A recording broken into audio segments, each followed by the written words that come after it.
Oui, d'une certaine manière, parce que au fond, c'était un personnage historique et avec elle, c'est une page d'histoire qui se tourne. C'est même un monde qui change et on le sent tous instinctivement. Plus rien ne sera comme avant.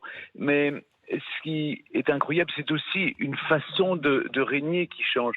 Vous voyez que c'était une femme de devoir qui sacrifiait sa vie, ce qu'on appelle le bonheur personnel. Pour elle, ça n'avait pas d'importance. Ce qui comptait, c'est l'accomplissement d'une destinée, l'accomplissement du devoir pour lequel elle avait été préparée depuis l'âge de 10 ans, c'est-à-dire faire en sorte par son manteau d'hermine, eh bien, essayer de réconcilier eh bien, les liens parfois distendus dans ce royaume uni, parfois désuni.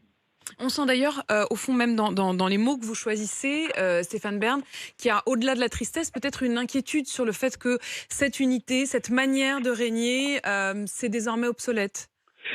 Alors, évidemment, c'était une femme qui incarnait tellement la nation britannique, que évidemment on se pose des questions. Mais Charles est un être beaucoup plus intellectuel, qui a une vision de la monarchie et, disons, différente.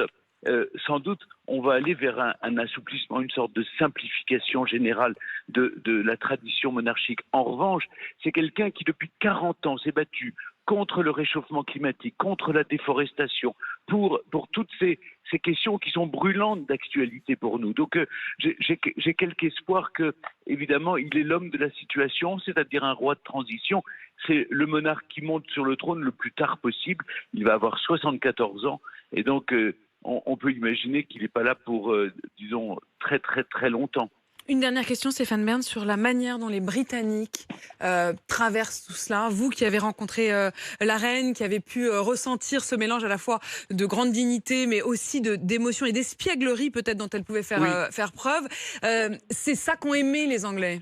Oui, absolument. Vous avez tout à fait raison. C'était à la fois un mythe vivant, la femme Mm. la plus célèbre au monde, mais avait son effigie sur les timbres, les billets de banque et les pièces de monnaie, et en même temps une grand-mère adorable, Mm. une femme.